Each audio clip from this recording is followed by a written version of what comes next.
Again, if the Earth was a spherical ball, this would be impossible. The scientist magicians of our world claim that the Earth is 25,000 miles in circumference. But spherical trigonometry dictates that the surface of all standing water must curve downward at 8 inches per mile, multiplied by the square of the distance. That means that a 20-mile stretch of water would dip 66.68 feet on either side of its central peak. Every time scientists have tried to find these dips and bends, however, water always proves to be completely level and flat. There's a growing anti-intellectual strain in this country. When building railway tracks, roads and bridges, architects and engineers never account for any curvature. Engineer W. Winkler was published in the Earth Review regarding the Earth's supposed curvature, stating, "As an engineer of many years' standing, I saw that this absurd allowance is only permitted in school books. No engineer would dream of allowing anything of the kind. I have projected many miles of railways and many more of canals, and the allowance has not even been thought of, much less allowed for. This allowance for curvature means this, that it is 8 inches for the first mile of a canal, and increasing at a ratio by the square of the distance in miles. Thus a small navigable canal for boats, say 30 miles long, will have, by the above rule, an allowance for curvature of 600 feet. Think of that, and then please credit engineers as not being quite such fools. Nothing of the sort is allowed. We no more think of allowing 600 feet for a line of 30 miles of railway or canal than of wasting our time trying to square the circle." There's a growing anti-intellectual strain in this country. If the Earth was actually a globe, spinning at a mind-numbing 1,000 miles per hour, how is it that we do not feel its motion? There is not a single person on Earth that can testify to feeling the Earth's alleged spin. We feel the motion when travelling in a car, train, boat, plane, and can experience motion sickness. The scientist magicians will tell you that we do not feel the Earth spin because it is spinning at a constant speed. They often use the analogy of a train ride. We only feel that we are moving when the train changes speed. This analogy, however, falls apart when you consider that in the heliocentric model, the Earth is not an enclosed system, but it is an open environment with its own drastically changing weather. If you were sitting on top of the train moving at a constant speed and not inside it, you would certainly feel the motion. Furthermore, they also contradict themselves. In a 2016 article titled "NASA Study Solves 2 Mysteries About Wobbling Earth," they state that the Earth does not always spin on an axis. Instead, it wobbles irregularly over time, and that the direction has changed drastically due to changes in water mass on Earth. It's weird that no one has felt this. Which one is it, NASA?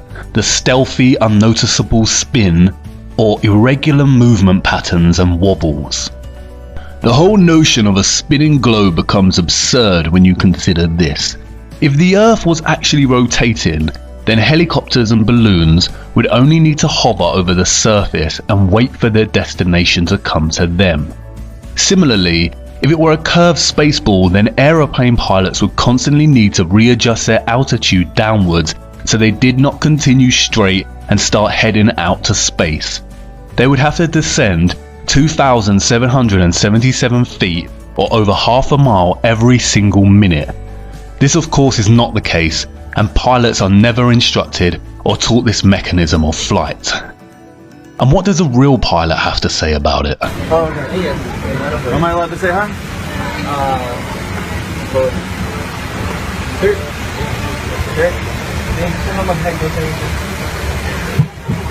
Hey, I just want to say thanks for the smooth flight. Right. I did have one question. Is there like a specific angle of downward tilt you have to fly at to 3 degrees. 3 degrees for the curvature of the Earth? Oh, for the Earth? Because yeah, No, we just fly over the troposphere. really. Yeah, But yeah. do you have to keep like kind of going down because? No, we actually have to nose up. It flies. Yeah. Really? Because I was reading some stuff on the flat Earth that made a lot of sense. Have you looked into it? Which one? Which one? Sorry. I was reading a lot of stuff on the flat Earth. Okay, yeah. True.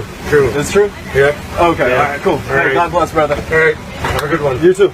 Crack on. I just got one question to ask. Flat or a ball? Flat or a ball? What's that? Well, I never feel as breaking round. If we live on a ball, surely we'd have to fly around it. Yeah, it feels like flat or a ball. Flat, not a ball.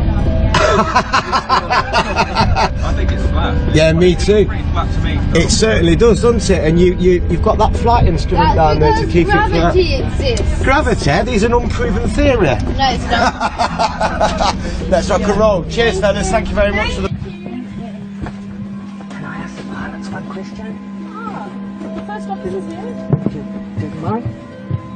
He's got a question for you. Hello, mate. How are you? Yeah, good.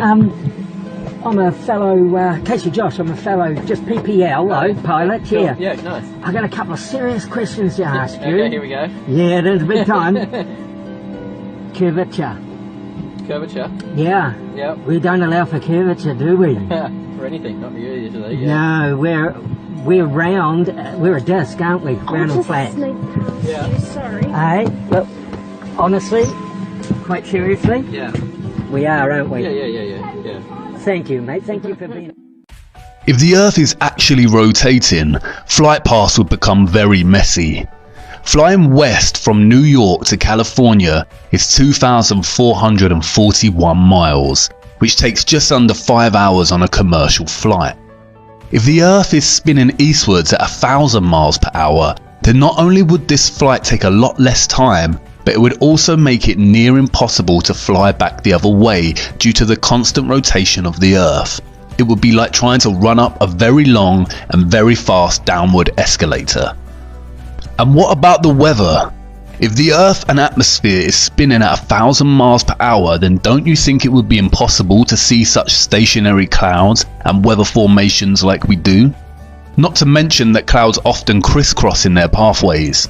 This would be impossible if the Earth's spin was a reality.